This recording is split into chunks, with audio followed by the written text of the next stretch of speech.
It's time once again for a couple of cold ones with Corey and Carlisle. This was a guy who said we he need theme music. See, at first you said you didn't want theme music. But we need like the da da da da da da da da, you know, just a key. That sounds like you're running from the police with that music. That don't sound like anything to start a show with. I'm just saying, you know, that little news thing they have, like on news things where Oh. it's a theme, but it's not a full-on theme. There was a guy online who said he was actually going to make a theme for us. Now, I didn't say we were going to use it, but he actually looked at that beer jingle I was talking about, which I should play it for you sometime. It's very catchy, and I thought it would work good for this. The music you were just doing, that's the kind of music I'd jump a fence to or something. So, how you doing? Not too bad. It's been kind of a rough week, but I'm making it. Kind of rough, huh? It's been rough. And what is that, like a good rough, like you've been working hard? Is that like a rough, like you know got like it's rough, like just shit keeps happening and I keep dealing with it. Damn, you make it sound like you went to prison and got raped or something. That would be you know, life was tough, motherfucker. Oh, okay, it was a rough week. Oh, it's not a life is tough, motherfucker. It's just like it's one of times those, is you know hard. what? I'm happy to kick back with a couple of brews and shoot the shit with a buddy kind of week. Oh, okay. Well, that's what you're doing right now. Wow, that's awesome. And truly, your power is great and mighty. That's what I'm here for, man. Hey, you brought the good stuff this week. I did. You seemed to like this last time you brought it, and I was like, you know what? I'll grab this. No, I told you before you came here. I was like, Especial. the Modelo Especial. I said I wouldn't even drink this week, but you brought this over, and I'd be damned if you just caught my weak spot here with this. So, but good stuff. Oh man, it's a good week in movies. It's an interesting week. I'll say that. And in fact, we're hitting a weird dead zone. This week is going to suck for the guys who, you know, write news blogs and such, because Hollywood shuts down this week and does nothing. I know. This is the Will Smith holiday. The Will Smith holiday. 4th of July means Will Smith. Name it that. You know what? It was so long ago that we that we won our independence. It's like, who the fuck cares anymore? Yeah. It's just become a day when we eat hot dogs and blow shit up. Let us celebrate Will Smith and his awesomeness by eating hot dogs and watching Will Smith blow shit up. You're exactly right about that. Kids today they don't even know who George Washington is, Thomas Jefferson. They can't name the date the Declaration of Independence was signed. They don't know all that shit. Fuck the 4th of July. I want to talk about the 2nd of July, the day that a Will Smith movie always opens. That's exactly what I want to fucking talk about. There you go. A bunch of people running around with Will Smith mask on and stuff. So, well, this week we have an interesting top 5. Not too interesting, but it's good. I think things that are in there deserve what they got. We've got some very interesting stuff in the top 5. Okay, so we'll start out with number 5. Number 5. The Hulk. Incredible Hulk, still in there. Yes, hanging on. Awesome. If you haven't seen it, you still suck. Got $9 million, $9,226,000 to be. In fact, its gross is right now it's $115,000. 115 million. I mean, I'm sorry. I want this movie to do terrible. No, I like the Hulk a lot. It's funny though, because it is right on par right now with what the last movie made. So even though they wanted to do better, you know what? I think I'm starting to think this is going to be one that takes off on DVD. I know the fans are digging on it. It didn't catch the mainstream. No, I mean, that's too bad. I mean, it's not a bad movie. Even for my criticisms, I gave it a matinee, but I thought, great summer movie. I thought it would have done. It's doing what I thought it would do, but just a little bit less. I thought it was going to do just a little bit better. So I'm sad to see that happen. But anyway, it's a fun movie. Are they going to make a sequel to this, you think? A sequel to the Hulk? I'm not talking about the Avengers. That I don't know. I mean, it really all. I don't think they're going to fast track one, but I think once they do an Avengers movie, they may, in fact, go, okay, it's time to do another Hulk movie. Damn, we're going to be probably 75 years old by the time they do this Hulk sequel. Anyway, let's move up to Kung Fu Panda. Number 4. Still in there at 3 number weeks 4. ago, I said we'd still be talking about this movie, and here we are still talking about it. And it's out at $180 million pretty much right now. It's doing so well, and it is proving that if you make smart animated films that don't play to the adults with just the occasional adult joke, but actually make a film that works for both adults and kids, you're gonna make bank. And I've heard this from so many people. The adults are loving it more than the kids are. That the kids like it, but the adults love it. And when the kids say, "Hey, can we see Kung Fu Panda?" Oh, of course we'll take you to see Kung Fu Panda. Damn, I haven't seen it yet, but every week you say that, and every week you say the same thing. Go and fucking see it, dude. It is my favorite movie of the summer. I'm waiting for my panda costume to come in so I can go there and pick up some girl who really loves pandas at that movie. Since you say the adults love it so much, Well, yeah, but mostly adult men. I mean, if you Oh. want to go home with a furry that is into the film and wants to fuck Panda afterwards, that's the way to go, Corey. I don't want to pick up a guy, but I We think have that Panda wondered for a long suit would do time that. What the deal was with you? You're a furry. That makes so much sense. I am not a furry, man. You are a furry. People, and let me tell you something. What's scary about this? I was researching furries and furries before this whole furry thing got to be a big deal, and it scared the shit out of me back then. Because right now it's kind of, I won't say it's mainstream, but in people who don't know who furries not are, mainstream. no, it ain't. No, I ain't. That's what I'm saying. I'm not gonna say it's mainstream. For those people, of you that don't know what a furry is, listen to Uncle Corey. Well, I'm not even sure if I know what it is exactly. I just know that it's people who are into the anthropomorphic animals. No, there's two types of furries. There's that. There's the people who are into anthropomorphic animals. The people who are into the drawings and into the anime. I'm referring to the type of furries that actually... The sexual furries? No. Now, some are, but no. There are people... The original furries, the second furries, the type that teenage girls go, oh, I'm a furry. No, that's the latter. Well, type what's of the second furry then? It is people who really enjoy being in animal costumes. Well, People who like wearing chipmunk costumes or panda costumes or woodchuck costumes, whatever. And some of them, not all of them, but some of them enjoy having sex in the costume. That's the third part I was going to say. Because when I researched this, it was hardcore. I'm talking about before people who knew what furries were. You had to like go in and be initiated. I mean, they had like the masons of the furry group. You had to just be really into it. In fact, you had to want to be an animal to get in there. Let's just say that there's some people who are so hardcore furry that if they had the surgical technique to graft a tail and some pointy fuzzy ears on you, people would do it. But the thing that's just so creepy is that they have conventions, and that's cool. You know, whatever you want to do. I don't care what kind of convention you want to have. As long as you go off with your own kind, have a good time. Awesome. But they have these conventions, and all the guys dress up, and women, they dress up in their suits, and they have a nice little parade, and they have a parade in front of the kids. And these people are going to go home and fuck each other in these outfits. These outfits, if you took one of those CSI black lights over these suits, It'd be some of the scare dirtiest crap out of you. No, a friend of mine. I'll go with her. I'll go by her. She was in a band and she was kind of a furry. She brought me a tape and she wasn't as deep into it. But her name is Peggy Suicide. She's in a band. I'll say no more than that. She's not this deep, but she's like, you want to see some crazy furry shit? Look at this. And she brought me a tape where exactly what you said. They had a costume contest where they had a guy play music and nothing but adults. I mean, it was like let's imagine a whole room of people in Chuck E. Cheese costumes. Yeah. And they played music while these grown ass people paraded around and did their little act and did their their little dance yeah.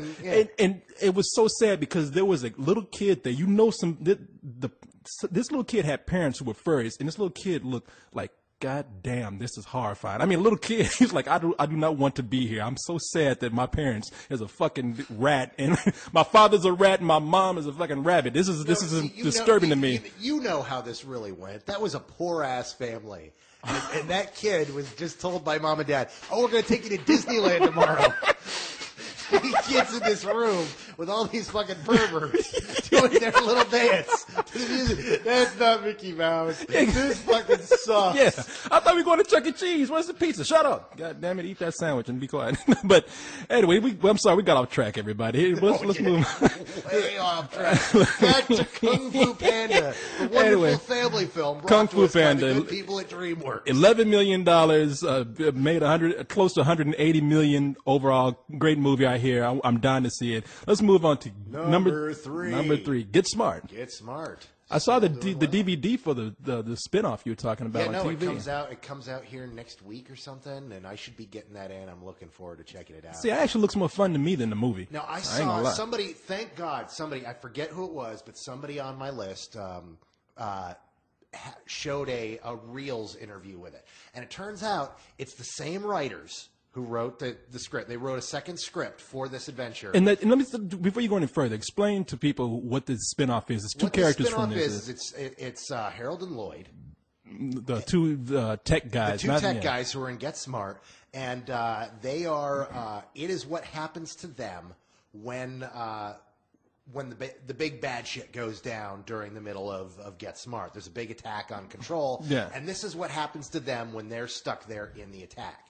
And it's got cameos and walk-ons by all the major characters in the film, as well as several of the minor characters who we saw in Get Smart actually play major characters, and these two movies go hand in hand.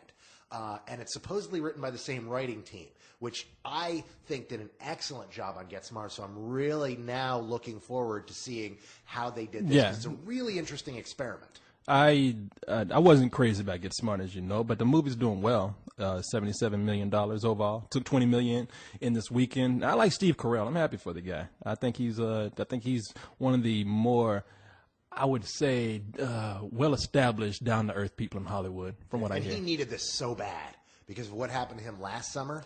What did happen last summer? Oh, Evan God Almighty. Almighty. Yeah, that was terrible, too, It was man. terrible, and it was so terrible that, first of all, it was so terrible, Cyrus refused to review it because he did not want to think about this film. That's how bad it was. Secondly, it's so bad that they did a really interesting story on this. A reporter went to a number of Blockbusters in his area to ask all the clerks on duty what the best film on the wall was and what the worst film on the wall was, what everybody was saying back. And the best films ranged around depending on which store you went to, but every store you went to, every clerk said, yeah, everybody's pissed off about Evan Almighty. Oh, yeah, no. Evan Almighty was one of the worst reviewed movies last year, too. It was funny because Cyrus is, I don't want to bring his personal business out there, but he's an atheist, and he was mad about the movie. Now don't say that, because if he hears that, he's going to be pissed, because he claims he's an agnostic.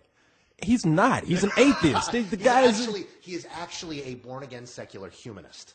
What the fuck? What? Why is he making it that If complicated? you know anything about philosophy or religion, you know what that And means. I'm not even, look, I'm an atheist also, but I didn't get mad about Evan Almighty. I just said, so what, it's a movie about God. I don't care if people like it or not. I mean, but it's a shitty movie. So, I mean, come on, man, come say it's a shitty movie with me. No, I'm not going to see this. No. And I was like, Jesus No, Christ, he okay. saw it. He said he wasn't going to talk about That's it. right. He's like, no, I am not going to promote this movie by talking about it. I'm not going to even be a part of it. And I was like, Jesus Christ. All right, man. Okay. So, We don't believe in him either. yeah, exactly. Damn, I just blew up the mic right there. Sorry, y'all. Yeah, no. But anyway, I don't want to pause this, but keep on talking about something. You know what I forgot to do? I forgot to get the You ice forgot pack. to get the ice pack. So, no, but this whole Get Smart thing, I'm really excited about this video now. At first I was really, really skeptical, but I'm really thinking that this has a shot. Because usually when they do stuff like this, they get different writers, different director, different, all sorts of different things. Hold up. Was that a bottle of Jaeger? No. What was that a bottle of? That's a bottle of cold medicine I put up there. That looks like a bottle of Jaeger. That's Jaeger, isn't it? Yeah. That was Jaeger from the freezer. You're trying to cover. No, it's cold medicine. Yeah, that's Daddy's cold medicine, kids. It's my cold medicine. Daddy got cold. It Daddy needs helps me. medicine. I forgot to put the ice pack in there. All I have was So a you bottle pulled of out. Jaeger. You're cool. Let me give this image to you, kids. Uncle Corey is worried about his Macintosh overheating, so he put a frozen bottle of Jägermeister underneath his computer. Look, man, it was either that or Swanson's Hungry Man TV dinner. So, and I'm gonna eat that in a little while. As a matter of fact, I guess I could put it under here and it'll be done by the time we're finished, and I'll be ready to eat. So, but yeah, that Jaeger, man, that always keeps. So it's good for more than one thing. Apparently, helps me out and helps my Mac out. Yeah. So let's move on to number 2. Number 2. Is Wanted. Did very well, man. 51 million. Julie's first big hit in a while. This did better than Mr. and Mrs. Smith. Speaking of what she needed, she's one of those people who really needed this Mm-hmm. because it's one of those things. And she is the woman who broke the mold. For the longest time, it was argued that you had 3 bad movies in a row. You lost your seat at the table. That you were no longer considered a player once you've done 3 bad movies. She broke that. She went 5 terrible movies in a row. No, what were the 5? Because last year she did that movie about the guy that got his hair cut off. Mighty Wind. A Mighty, yeah. Was that what it was called? A Mighty Heart. A Mighty Heart. Something like that. A mighty lame movie is what it was. I didn't think it was lame. It was very mediocre. I thought it was mediocre. I thought she was great in the movie. Oh, so no, she no, got critical was praise. fantastic. See, if you But get critical she's been praise, fantastic it'll in bring a you lot over of a little movies. bit. I mean, you look at the Tomb Raider movies, and she jiggles real good. But those movies were shit. Oh, Tomb Raider movies are terrible, man. I don't care what you boys out there say. I know there's some kids out there going to be like, I like that movie. No, you like looking at her titties and ass. That's what 7 years old. Yeah, and you like touching yourself to Tomb Raider. Softcore porn back then. Yeah, don't get you like Angelina Jolie's ass. You don't like that movie. She did, God, and I'm trying to think, because I just looked this up the other day, but she did 5 in a row between what anyone would call good movies, and I was being lenient. And her first good movie out of that whole. You can't remember the other movies at all? I'm blanking right now because she just did so many crappy movies at the time. I just know she got by with critical praise on A Mighty Heart. I think that's the name of the movie. I can't remember, but anyway, for a summer movie, it gave people what they were looking for. It was fun. And even you just put up the review. I got to see how that came out. I haven't seen it yet, but came out all right. I mean, even I, who enjoyed it, didn't love it. Well, I, who didn't love it and actually said that it was just an overblown action film, thought like, hey, it's fun. If you see it, I'm not going to criticize people. It's slick. It's pretty. It ain't great, but it's cool. No, it was cool to look at. I just thought it was dumb. I don't care what anybody says. It just got dumb at the end. But what can I say? It gave people what they wanted to see. And what makes me happy is that the second place movie was rated R film. And that it did very well. It's actually the third biggest opening for a rated R movie. First is Matrix Reloaded. The second is 300. So this is the third biggest. Oh wait, was 300? Yeah. Yeah, 300 was second. And then before that, Scary Movie was was one of the reigning supreme. Yeah. So I don't know if that was number 3, was it? I'm not sure. For a while it was. Okay, but I don't know what it beat for number 3, but yeah. So hey, look, fine, whatever. The movie. I know there were some people who were complaining that it wasn't just like the comic, because the comic is very different. Well, yeah. But that's a small section of people. I mean, this is put out there for the mainstream. I've talked to a lot of people, even people who didn't like the new one, who said, yeah, but what were you going to do? The comic book was so not a mainstream movie. It was so dark because it wasn't just about villains. It was about really, really bad guys. No, they were all, in fact, they have villains within the story. Like, all of these are super villains. The movie is about super villains. And within all these super villains, you have the super villains you're supposed to root for, and you have the super villains who are very villainous. They are the bad guys. But even then, you have to look back. Even when they're fighting each other, you have to say, they're all bad people. You can't root for anybody. If they kill each other, politics. It's kind of like politics, or being in gangs or something, or the mob. It's like, so what? The mob is killing each other. Obama or McCain. Wow, they're both bad guys. See, I'm not going to get into politics right now. I'm not going to even get into it. But no, whatever. I wonder who you're voting for. I'm voting for McCain. See. I'm joking. I'm not voting for McCain. I know you're joking. And it's not. I'm like, this is no place to even get. That's what I'm saying. I'm not going to even get into it. But a smart ass comment. But I tell you what, though, I do see that. What I'm disappointed with is that I do see how they could have made Wanted into a movie. I mean, it's all in the writing. I mean, and they could have kept the supervillain aspect, change it around. One of the better movies one of the best movies I've ever seen, and people are going to criticize me for it, is a movie that did a better job than the book, which is Forrest Gump. Forrest Gump is not that good of a book. It's a really bad book, as a matter of fact. But the movie is damn good. The movie's great. And I read that book thinking, oh, wow, this is going to be a great book, too. And I was like, this is nothing like the movie. And not only that, but it's shitty. So, anyway, number 1. The number 1 movie. Yeah, it had big surprise, WALL-E, 62 million. You and Cyrus creep me out when you do that. And don't, please, you're scaring me. No. WALL-E. I'm not even looking at you right now. WALL-E. This is Pixar's second biggest opening, I believe. Yeah. Incredibles is still number 1. Well, yeah, but actually, no. I think this is third. It's behind Incredibles, Finding Nemo, and then this movie. In fact, it is behind Finding Nemo. Finding Nemo opened up to $70 million. I'm glad you got that down now. Mm-hmm. It's good for people to know. I'm giving a test at the end of this, so people remember. So remember what he said the third time, not the first 2. Exactly. And remember hey, that Jaeger will do that to you, man. Jaeger and a chicken dinner. But WALL-E, for dinner? No, man. I actually had, what did I have for dinner? Why'd you ask me? I had turkey for dinner. I was curious because I had fried chicken for dinner. Did you? Yeah. Where did you go? Popeyes? Churches. You eat at Churches? I went to Churches. I got a Churches right around the corner from my house. See, how people are really fried chicken and racist. And I know we shouldn't bring that up, but I just want to know how many white people out there eat at Churches? Because first of all, I'm from Waco. In Waco, it's a very polarized society there. and white people do not go to churches for some reason. Well, I think got- because of black people around there, they Well, scared to first go. of all, this churches is in in an area with a lot of white people. It's over by where I live. I know you like to joke, but no, I live in a No, you live in a nice place, man. I live in a very white area, but not super white, but Not super white. There's a churches there. yeah, no, exactly. But what's funny is I was actually thinking about this very issue when I went in tonight, because I look up on the wall and there's that big poster. I know what good is, and there's like 3 Mexicans, 2 blacks, an Asian, and 1 little happy white girl over to the side. And it's like there's 1 white person on that poster. I'm in the wrong place. It was like they got Patty Hearst. They kidnapped her, and she's sitting up there eating chicken. For those of you who don't know, Patty Hearst was a white girl who was kidnapped by a black rebellion group, and this poster makes me think of that. We're gonna kidnap this white girl and make her eat chicken. That'll show your daddy. She seems really happy though. But Because you know that what? chicken. Churches is good chicken.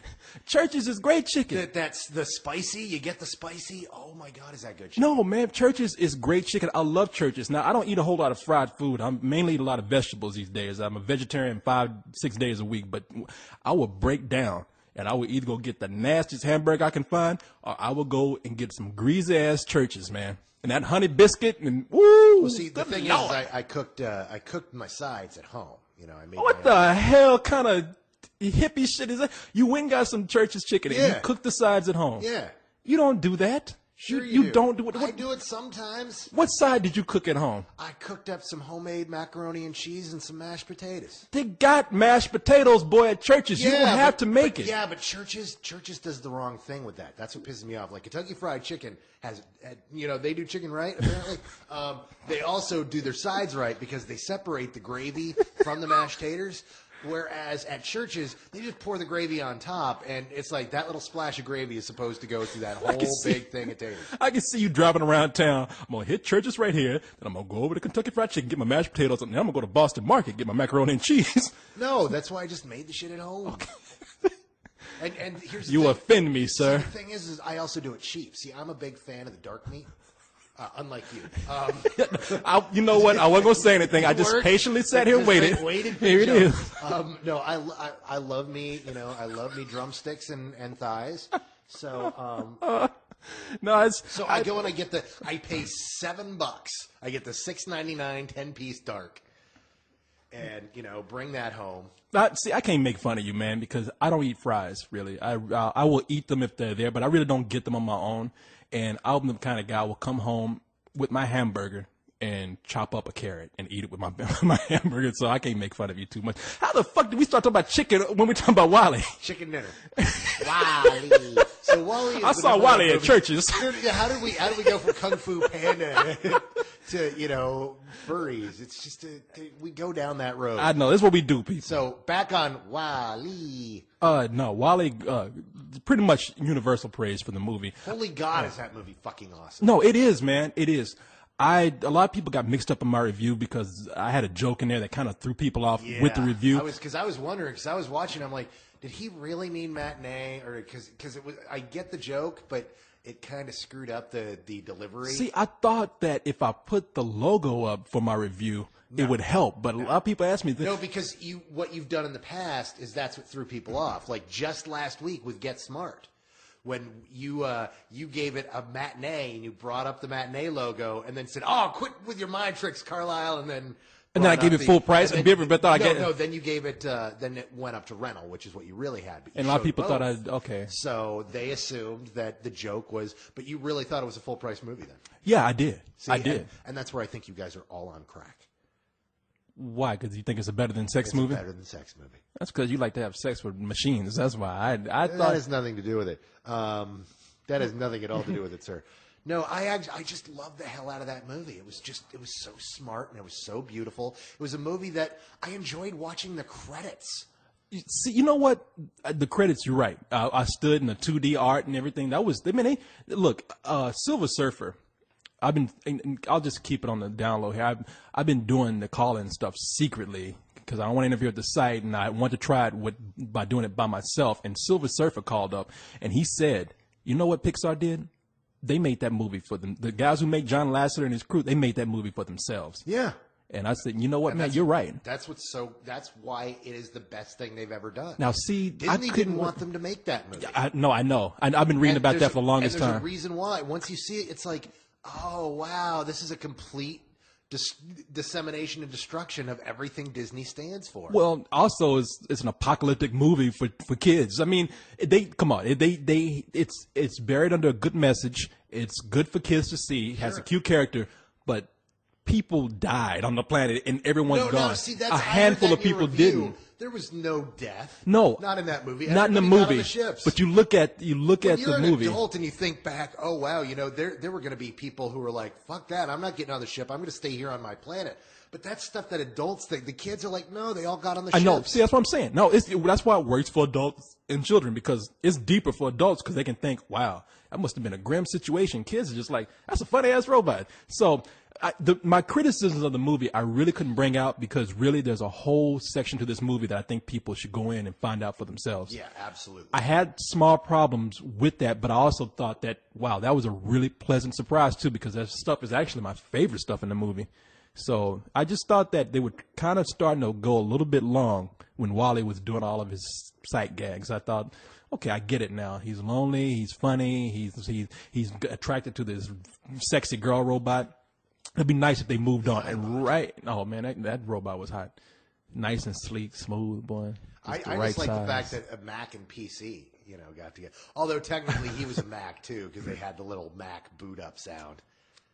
Well, Steve Jobs from Apple. Yeah, it's over Pixar, so And I knew when I heard exactly. that. I'm like, that's Steve. I didn't even want to bring it up. that Wally was supposed to be an old, faded, outdated PC. So I didn't bring that up. But you could just see the sleek design of that Eve robot and oh, that's a MacBook, man, with eyes. So, but I absolutely adored that movie. It was the thing is I grew up with the movies this movie was based on. Silent Running is a big movie that had a lot of influence here. Things like Logan's Run, THX 1138, Soylent Green. Oh, all that, yeah. The early stuff with the Jawas on Star Wars clearly was a big inspiration here. I mean, this was made by a guy who looked at that, who watched Star Wars when he was a kid, and was inside the Jawas sandcrawler and said, "I want to see a movie about this." Oh yeah, no, all those references. This is what I want to see. That's what Leon said. It's all those dystopic. 70s, dystopian. For those of you that don't know, dystopian is a word that means pompous critic.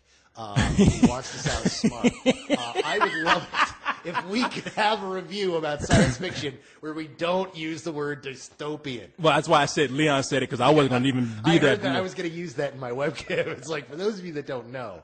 But no, it's. But they even took some elements from some cute movies. I mean, do you remember that movie Heart Beeps? Oh yeah, no, I remember Heart Andy Beeps. Kaufman as a robot. That was so bad. It's a terrible movie. No, I look forward to it as a kid. When I saw it, even as a kid, I was like, this is kind of boring. You know what I liked that also reminded me of this? Electric Dreams. The movie where the computer was trapped the guy in his home and. Well, yeah, because the computer. Well, that's what the computer fell in love with the next door neighbor that. The computer's owner also fell in love with the computer. Yeah, and they were artificially intelligent. Yeah, exactly. And what I love about that movie is the ending, dude. The ending was just phenomenal. I don't remember it, but hey, people. The computer commits suicide. Oh, okay. He sends out a super heavy pulse of electricity that goes around the world, building up energy until it comes back and fries him because he realizes he can never be with the girl. See, there are people out there like, damn it, why'd you ruin the ending for me? Because it's been out for 24, 25 years. But the new generation need to discover that on their own. There you go. Yeah, I'm not going to recommend this movie because it wasn't that good a movie. No, it wasn't. I saw it on HBO. It's really not that good of a movie. Very 80s. It reminded me of that, and I like certain elements of it. You are fondling these DVDs over here, like I'm just man. I don't know. I just see DVDs and I got to fumble like something. A guy, looking at porn on the internet, just occasionally stroking his sack. Do that all the time. Man. Well, who doesn't? Yeah, exactly. So we're pretty much done talking about Wall-E. Yeah, Wall-E was awesome. Yeah, Wall-E's a great better movie. Than Sex. I think it's a fantastic film. I think Corey's a total dipstick for not calling me up and asking me to come to the review. See, there you go. We talked about that before. Well, that was a miscommunication thing right there. Didn't try to keep you out of it. Well, and now you've been able to say that it was a miscommunication, and that's why I wasn't here. And you sons of bitches out there. So you're holding one of those films that actually Wall-E reminded me of. Let me go ahead and get into this right now real quick because some of the feedback I've been getting on this, everybody loves these, by the way. I never thought that a Cold ones would took off like it did. And I appreciate all the people that love it, and thank you for being dedicated to this.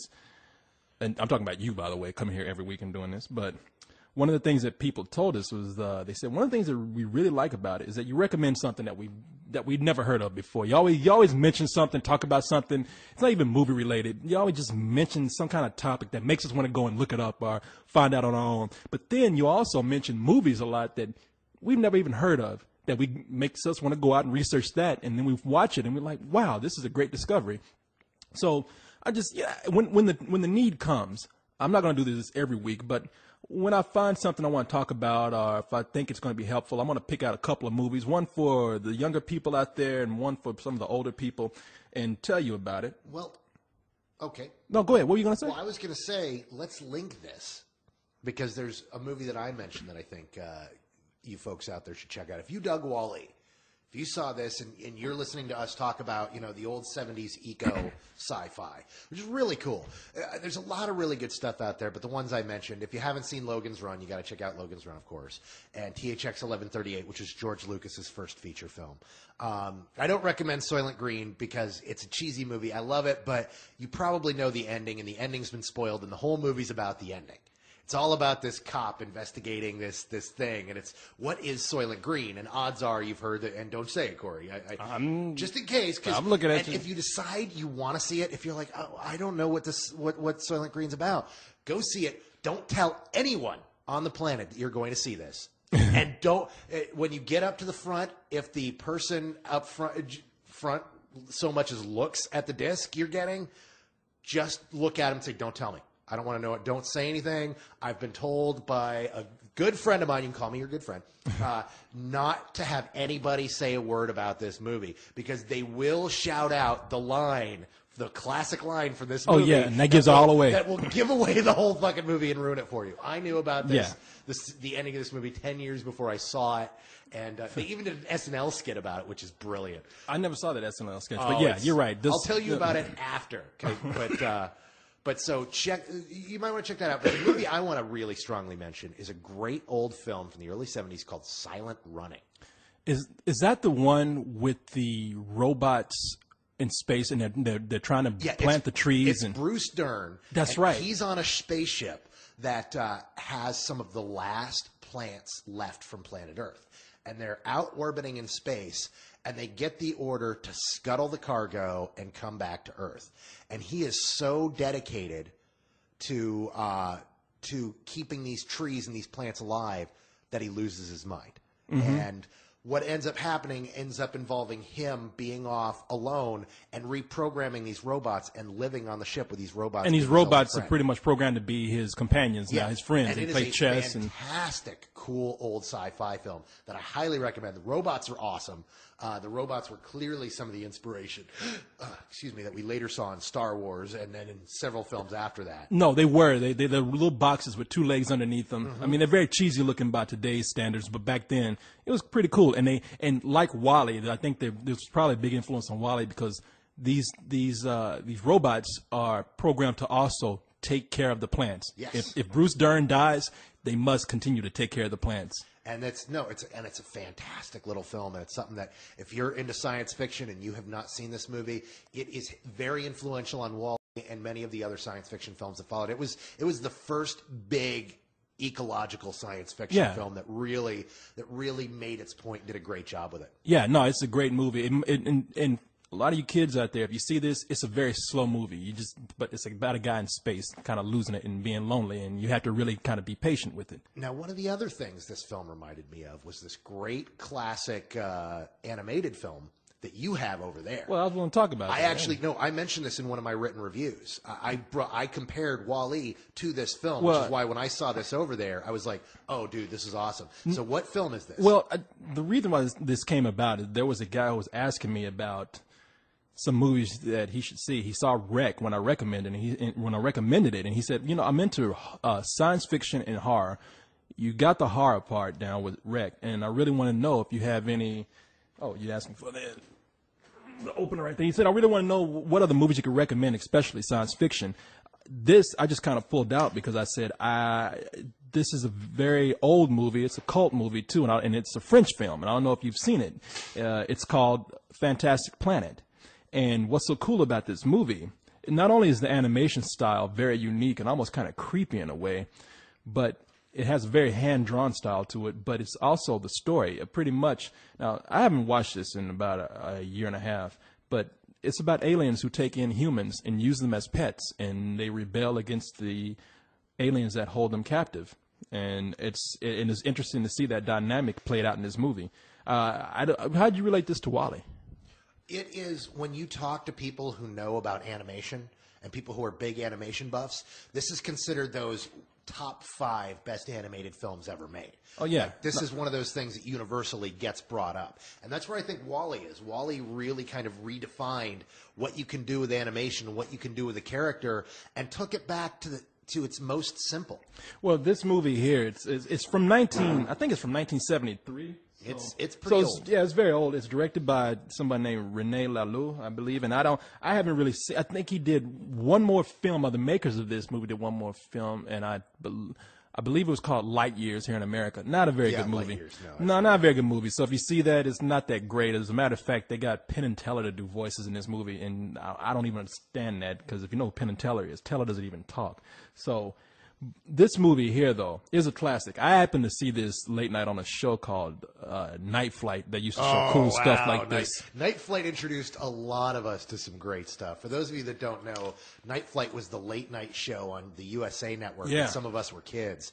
And it was on USA up all night. And back when USA actually had some cool shit on there, now they just show. Well, they had some cool series well, no, they've now. got shit, but it's completely different than it is. It's not very loose as it was back then. Yeah, so. and Night Flight was just this cool ass thing. In fact, I've seen if you YouTube a bunch of like old skits or just old cool weirdness, a lot of times you'll see the Night Flight logo right at the beginning of it. Oh, yeah. Because people recorded it off of Night Flight. Night Flight used to show, I learned a lot about underground animation such as this. That's how we all discovered Attack of the Killer Tomatoes. No, I actually knew about that from going to the video store, and I was like, what the fuck is this? But I saw it on. But this here, man, I mean, this Night Flight showed a lot of cool stuff. They showed Looney Tunes shorts that were not really shown anymore. A lot of them that were aimed more towards adults that had actual cursing in them. They showed a lot of good movies that you probably didn't get to see too much. Underground films, some early trauma stuff too. Maybe not, I don't know. But anyway, Night Flight was cool. And they showed Fantastic Planet. Saw it. This DVD has a lot of interesting stuff on here. So if you get a chance to get it, I mean, they have some shorts on here from this director that I saw. So it's a good thing to watch. So if you like science fiction, you like animation, this is a great combination here, and I highly recommend you watch that. The other movie that I have here that's for older stuff. Enough, what's that? Following up on that, 2 years ago at Fantastic Fest, Darren Aronofsky came and he brought his film, The Fountain. The Fountain, yeah. And Tim League asked him if he would host a screening of one of his other films. And he said, well, you know, I really don't want to show Pi or Requiem for a Dream. I mean, the people who are going to come and see The Fountain have probably already seen those, and I've shown those a lot. Can I show something that I've never been able to host before? And they're like, absolutely. Here's a list of all the things we have on 35. And he saw Fantastic Planet on there and said, holy crap, this is one of the films I was watching to get in the mindset to write and make The Fountain. I have to show this. So when he came to Austin and he hosted a screening, he hosted Fantastic Planet. That's great, man. It's one of my absolutely favorite movies ever. I love it. No, it's a cool flick. Yeah, no, it's... Now, what's this other thing? I can't see the title. It's Black Samson. Oh, my, you did not pull out Black. Okay, here's I one did. of the things you guys need to know about Uncle Corey.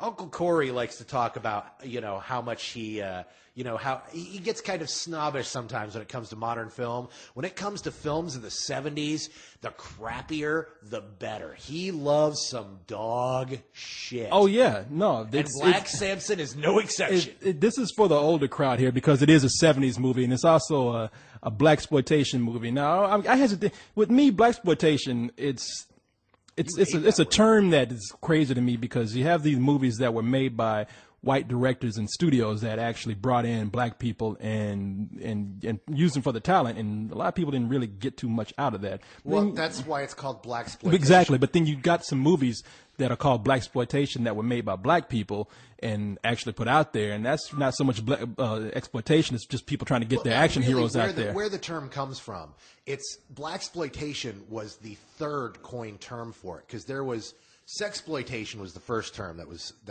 coined. Well, no, I get it. I don't want to get it. Was the whole idea was we're selling it because we're selling the black hero to a black audience. They were exploiting the audience to come out and see what most of the time were pretty crappy. No, they were all shitty movies. I mean, but then you had all. some. What? No. I mean, there was some.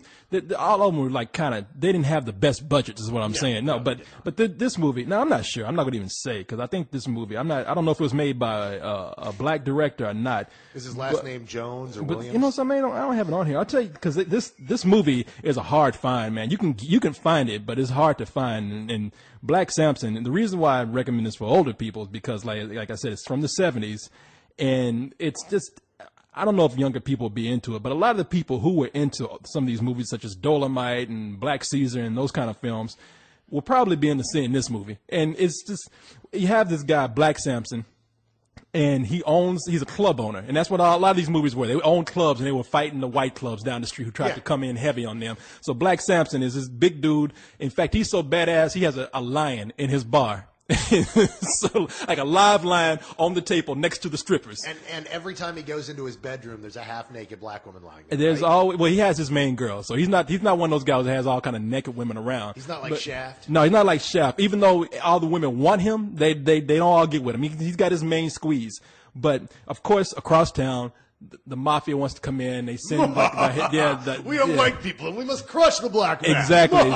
So Black Samson has to protect his club against the main heavy, who's a henchman for a mob boss. But as a white dude comes in, he brings his crew in, and it pretty much ends up with a whole city block of black people going insane. Imagine that trash can scene and Do the Right Thing, where all the black people tore up the pizzeria. Now imagine like a city block like that, where people are throwing refrigerators and toasters off of top of buildings. You mean like the L.A. riots? Yeah, pretty much. Yeah, except they're everywhere. They capture the movie climaxes with these mob people trapped in the middle of the street on this block, while every building on the street is occupied by black people. It's like those two old guys in the Muppets that sit on the balcony and hang over there and like yell stuff. Imagine those black Muppets hanging out the window of every building and throwing shit down. And that's what it's like. It's so insane. And when I saw this movie, I was like, wow. I was kind of bored at first, but the resolution in this is so crazy that I had to see it, and I recommend it just for comedy's sake almost. But yeah, Black Samson. Is it better than Dragon? Are you talking about that Bruce Lee movie? No. The Last Dragon? No. Dragon, starring Jim Jones or Black Belt Jones. Well, who played Black Belt Jones? Why am I blanking on his name right now? Oh man, you know what? I can't remember. It's not Jones though. No, it's not. Jim Kelly. Jim Kelly. Yeah. Black Belt Jones, Jim Kelly. Yeah, but he's in Dragon. D period R period A period G period O period N period Dragon. Damn, I never even heard of it. It's a crazy old blaxploitation action film from the 70s. I'm getting it. It's like got the greatest trailer known to man. It's Jim Kelly being badass all throughout.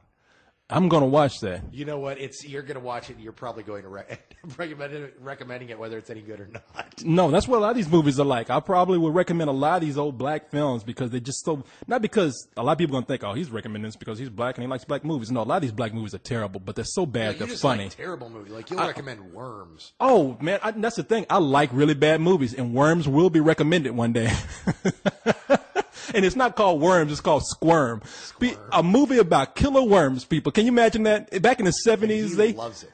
They tried to make killer animal movies out of anything. Yeah, well, that's because, I just went and saw The Birds the other day. And this is funny that this came up. I went and saw we've got the summer film series here at the Paramount downtown. And it's cool because they show double features. And sometimes they're double features that really go together. And sometimes they're just brilliantly put together. Like next week they're showing The Exorcist back to back with Rosemary's Baby. Oh, nice. And if you go to the matinee, they're showing Mary Poppins. But I went and saw Psycho back to back with the Birds. And man, The Birds does not hold up. Oh my God! It was one of those things. I'm watching it. People have asked me repeatedly what I think about that, and I keep meaning to write a blog post about what I think about remakes because I've really come 180 on the whole remakes thing. But I watched this movie and I'm like, no wonder they're remaking this. The audience was laughing all throughout the film. Okay, Tense moments. I would tell you something. The Birds does hold up, but it has some very, very, very good scenes in there. Like, it's probably as much as the people laughing. There's some scary scenes with birds in there. There's some good stuff in there, but the problem is coupled with the scenes that are just funny, coupled with the fact that there isn't a woman in that film who is halfway useful. They are the most useless women ever put to film. Oh no, it's a product of its time. It's like a lot of stuff. But the thing is it's dated. I mean, it's dated as you cannot sit down and watch that movie beginning to end and think, "Wow, what a brilliant film." You have to think, "Oh, that was brilliant for its time." Well, I mean, I totally see why they're updating that film. Well, it's funny you should say that because I have argued with people because I'm against the whole remaking stuff because we have nothing better to do. But I have gotten to arguments with people about this very thing, The Birds, because I said. People argue with me because it's Hitchcock, and they're just all stuck on, if it's Hitchcock, you don't touch it. And I'm like, listen, Psycho was kind of a useless remake. I'm not even upset about that. The remake of Psycho was useless only because they didn't do anything new. No, exactly. I mean, the only thing they did was put it in color, and they showed Vince Vaughn jerking off a little bit. That was the only changes to the film. But Hitchcock, what? Although, having just sat down and watched Psycho again, there are two performances that I prefer in the remake. I was like, wow, I really do miss William H. Macy and Viggo Mortensen. Well, I mean, roles, the movie really did. And I mean, everything else was useless. But seeing those two guys, I was like, you know what? It was totally worth seeing that remake just to see Viggo Mortensen and William H. Macy. Well, yeah, knock these roles out of the. I mean, you go to these movies and you accept them for being a product of their time. You got to know that. I mean, a classic movie is not going to always hold up because times change. If you put it in its context, yeah.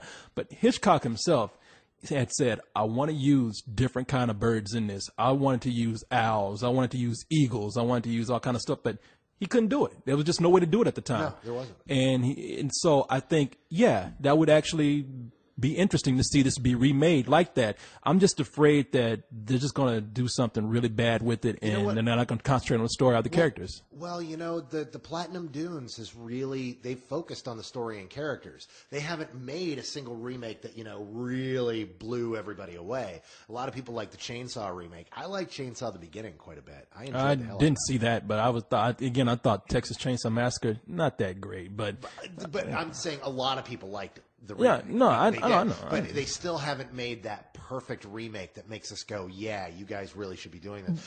I've enjoyed watching most of their remakes, but the big litmus test is going to be this and Friday the 13th. The one I'm actually looking forward to is Friday the 13th. See, I could care less about Friday the 13th, but The Birds, I think, is something that I am looking forward to just because it's something that will actually do something new. I don't know what they're going to do with Friday the 13th. I mean, what can you do with Friday the 13th? Stabilize a real mythology, because the problem with Friday the 13th is, first of all, they're not good. I'm an old school slasher horror fan, and even I have to kind of step away from the Friday the 13th and go, yeah, they're pretty much crap. There's some good ones in there. I'm a big fan of 7. 7's cool, and 3 is interesting. But 3 was in 3D, yeah, because that was why it was that was cool. the one time where they really got a great story going. 4, they're like, okay, Paramount was fuck this. We want nothing more to do with this movie. We're gonna kill them off and it'll be done with, because the executives at Paramount hated it.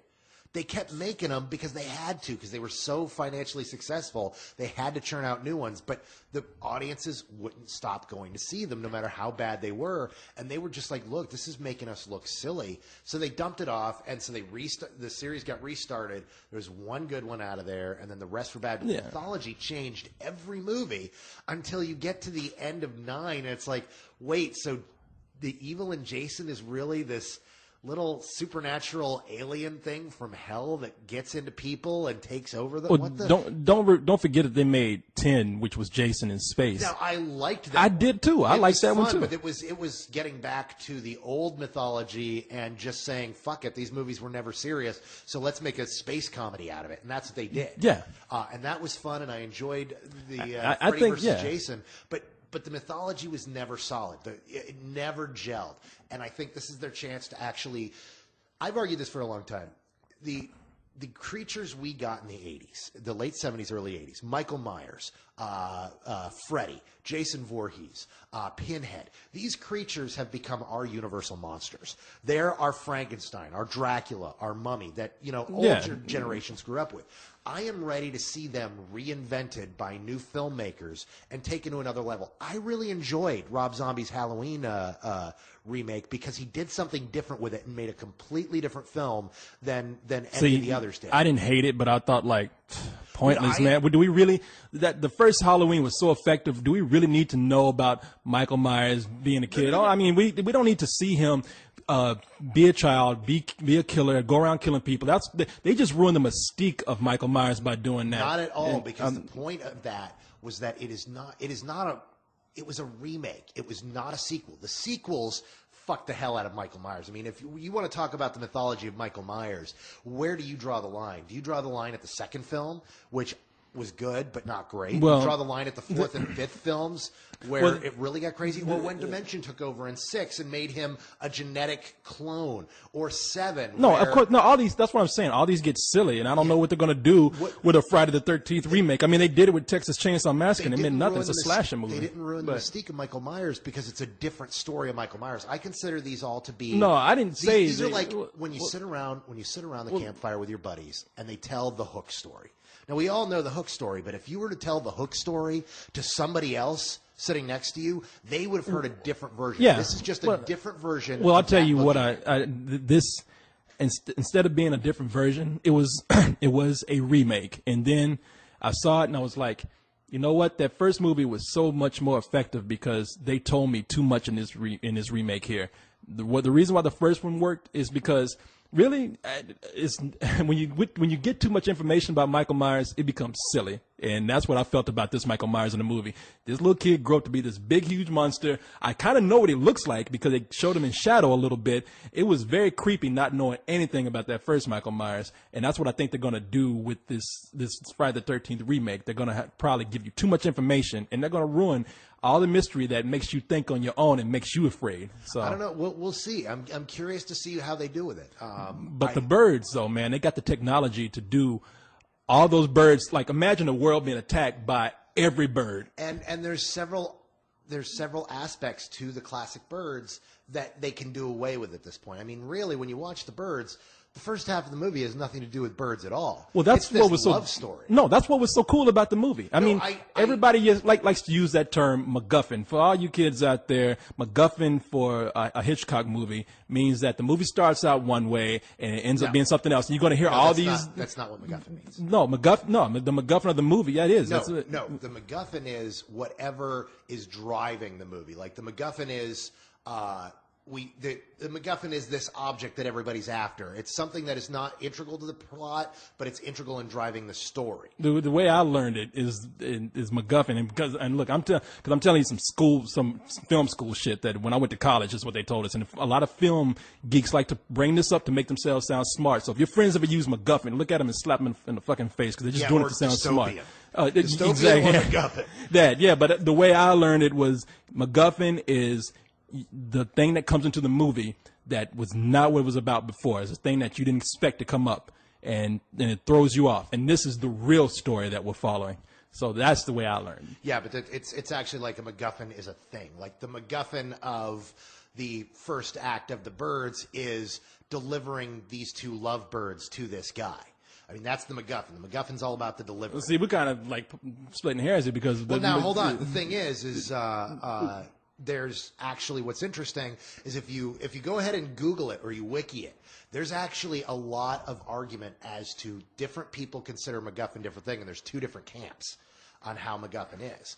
But there's always arguments over it. Yeah, the point is, it was purposely done to be one thing at the beginning, and then it was changed to do something else. That was intentional. The other aspect that I think they can take out is some of the things that they needed to explain at the time because no one had ever really seen a pissed off nature movie.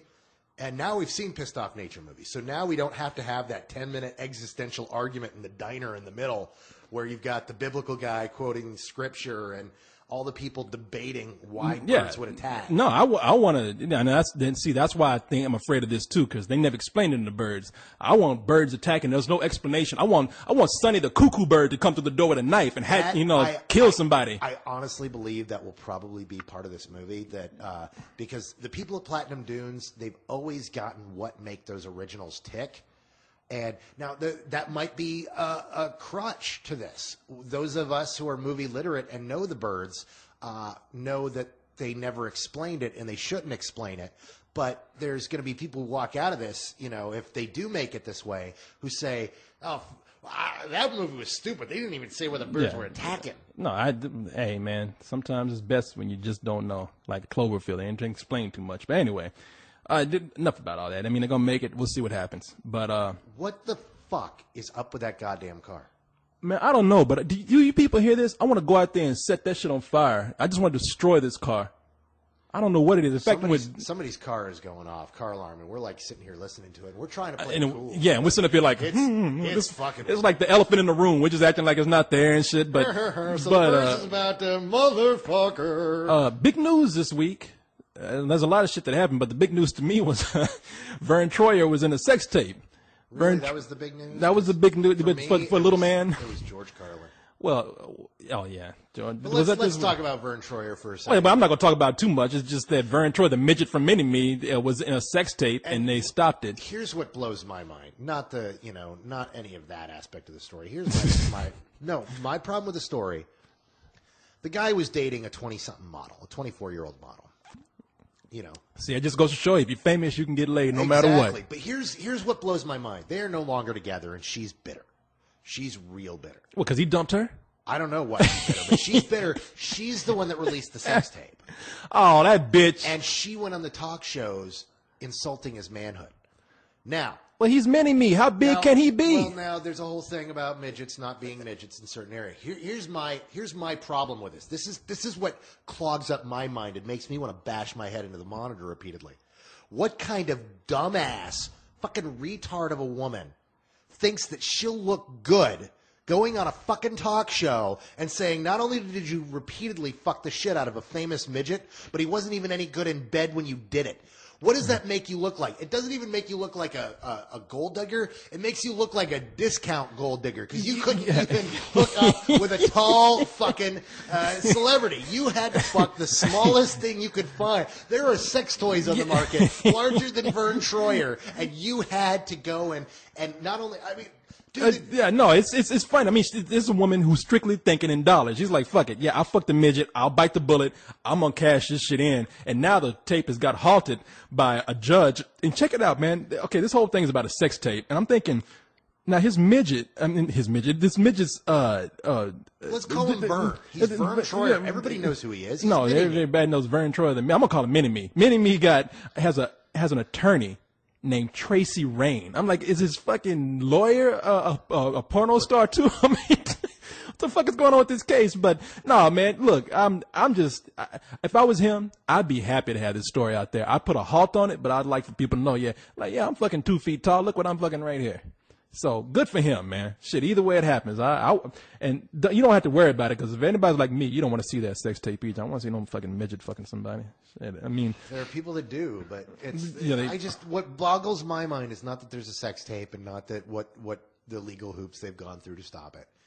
It's just that woman thought there was something to benefit in her life for being known as the woman who fucked a famous midget. Man, a woman doesn't care. If she thinks she can get paid, she could be fucking a goat. If the goat got money, she gonna try to get paid. So it don't even matter. Now, before we get into email, I just want to bring up real quick, Dark Knight getting great reviews. Well, yeah. I'm going to stick to what I said earlier. I know you and I kind of differed on this, but I think that's poised to probably be the biggest movie this summer. We'll see. I'm curious. It's one of those things that it's got its fan base. It's going to be big. It's going to be a huge hit. No, definitely. I think it's going to be big. I don't know if it's going to be the biggest movie of the summer. Well, as we know, we never know ahead of time, but I'm going to bet on it being the biggest movie this summer. We thought that about Batman Begins, and Batman Begins barely squeaked by with $200 million. I never said it was going to be the biggest movie of that summer. I didn't say you, but there was a lot of people who thought that, and just the Batman fans, they came out, and I honestly think it's going to be It's going to be top 5, but I don't think it's going to be the biggest movie of the summer. Okay. I think it's got a lot of competition. We've still got Hancock coming out, which is going to do real fucking well. We've got, Iron Man just crossed 300 million this weekend. I mean, we didn't even mention that in the top 5, but that was one of the big stories. It crossed 300 million. It is the highest grossing movie of the summer. Oh yeah, no, and it's hard to tell. I mean, you never know, and I'm not saying for certain. I just think that so many people. It's a sequel. Heath Ledger's death in there. This is a property that's very popular. I think this is going to be huge. I think it really is going to pass 300 million. Problem. Here's where the real problem is. In order to get Iron Man numbers, you've got to get a lot of repeat business. Now they've announced that they have ended the movie with a downer of a note. This in memoriam of Heath Ledger and I forget the name of the stuntman who died making the movie. But there's an in memoriam at the end, which is what I was afraid of. And I'm terrified of just seeing the movie and thinking, wow, it's really good, and then not being that kind of movie to bring people no back one's to even see said that. Everyone that's seen it has says every time Heath Ledger's on the screen, it's mesmerizing. No, absolutely. The reviews have been very positive. I'm very excited about the film. I can't wait. A lot of people are saying that this could not only is just a great superhero movie, but people are saying, you know what, you're going to think I'm crazy, but it's one of the best movies of the year. Now, I'm not buying into the hype until I see it. But what I'm going to say out on the outset right now, if I had to bet right now, I would put money down that Heath Ledger takes best Oscar for best actor next year. For this film posthumously. Yeah, no, a lot of people are saying that. I would not doubt it at all. People are talking about, wow, they see an Oscar nod. Warner Brothers, months ago, when they had seen the completed film, they were gearing up trying to figure out an Oscar campaign just before Heath Ledger died, and it's going to happen. Odds are he's going to get it. And Oscars, I mean, the Oscars would be benefiting from that too. It makes a great story. I would love it if this were the best movie, or if this was, the highest grossing film of the summer. I love it when darker, more adult films really benefit, but I'm cautious. I don't see that happening. I think you guys are caught up because you and one of the other guys from the site, one of our shadowy masters, think this, and I think this comes mostly from the hype of our readership, as opposed to, there's hype out there, but it's not the level of excitement. Well, it's doing everything that is exceeding everything that I thought it would do. When I was thinking about this movie before, I was like, man, this movie's going to sell a lot ahead of time. I didn't think 3 weeks ahead of time, but the movie's already making a lot of sales 3 weeks ahead of time. A lot of people are coming out and they're giving these really, really just not and very enthusiastic early reviews. So like I said, you never know. I might even see the movie and say, I don't know what the fuck they were talking about. This is pure bullshit. But who knows? Now I'm really excited because we just found out that we've got 2 different screenings of Batman. So go to the one on Monday because that's at the IMAX. They both are. Oh, they are? Yeah. And the big question is, will we love it enough to go and see it again on Tuesday? Oh, man. That's what I'm wondering. I really don't have time to see shit twice these days, but it might be one of those movies. Good. Yeah, if it's one of those movies and I have time, I definitely will, but we'll be busy trying to get that review out. As a matter of fact, I'm employing Leon ahead of time and start doing stuff for this. So, but anyway, let's go ahead and get into one email before we get out of here. Answer an email so I can go home. Let's see. All right. This is from Tyler, and Tyler says, Dear Corey, I was randomly talking to one of my state representatives. What the hell are you doing? Us talking to your state representative? Who are you? Anyway, who is working with longtime friend Cloris Leachman and other people in the industry to increase filming efforts in Georgia. This would include studios and education opportunities. Something the state rep mentioned, however, was that he believed that film, and he puts film in quotes, was going out and CG was replacing it. Now, bear with me here. Okay. And he said, this is his words. He gave let me see what this is. He gave a factoid stating that the most famous Japanese actress is actually a hot blonde CG woman. This scares the heck out of me. Is CG truly going to replace film? And is the film industry still a place to look for a job if you're not into CG? And that's from Tyler. Tyler, I sent you an email back, but let me just say this. Film is an industry. CG is a tool. So I would just say real quick, your state rep is full of shit and doesn't know what he's talking about. So I think it's very important to note that this guy is in politics and not where the money is. He's probably old. And look, if this is the guy that's helping to bring in film into Georgia, Georgia's fucked because he don't know what the hell he's talking about. The real problem there is that CG is a tool, but CG is a very expensive tool.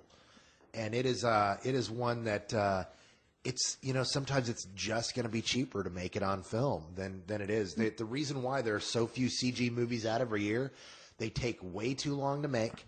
And they cost way too much money. So you have to make them slowly. Otherwise, Pixar would have a movie out every 3 months if they could. Yeah, well, but they can't. Basically, your state rep just doesn't know what he's talking about, though, because you're saying CG is going to replace film, like you're going to replace the grips, you're going to replace the assistant directors, you're going to replace the set designers, the costume designers. That's crazy. Okay. Now, the other thing is that odds are this guy is opposed to the measure.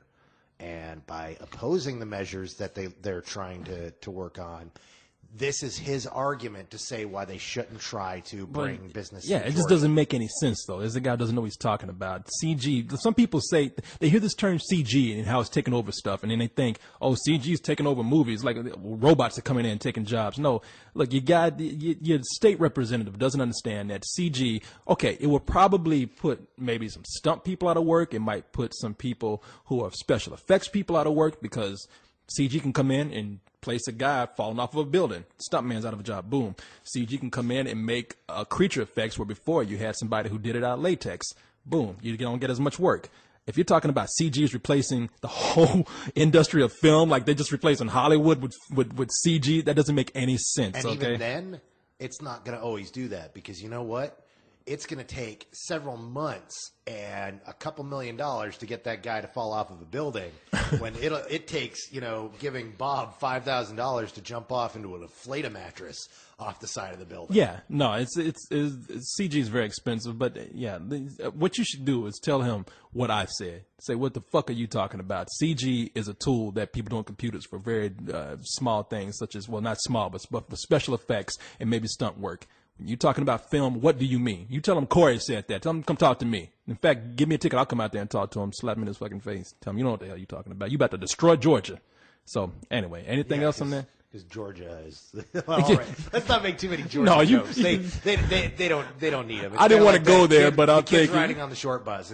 You don't need to make fun of them. They're already pretty fucked. There's some guy there with 5 teeth talking. Is all going to be replaced by CG? Yeah, now all of our good friends in Atlanta are going to be. Excuse me. No, Atlanta's a very huge city, so I'm not even making fun of Georgia. In fact, I think Adult Swim is located in Georgia. So, yeah, you guys got it going on. Whatever. I heard that's Chocolate City anyway. So chocolate. That in Washington. Why does it have to be chocolate? I don't know, man. A lot of black people there is what I'm thinking. Or they like to eat a lot of chocolate there. You take your pick. I don't know. So anyway, Willy Wonka lives there. So anyway, that's it for tonight. And I have nothing else. So if you don't, we can say goodnight. Yeah, let's turn on this AC and good night, everybody. Goodbye. God damn it. Get out of here. Where's the button? I'm still looking for it. Where are you? Okay, there we are.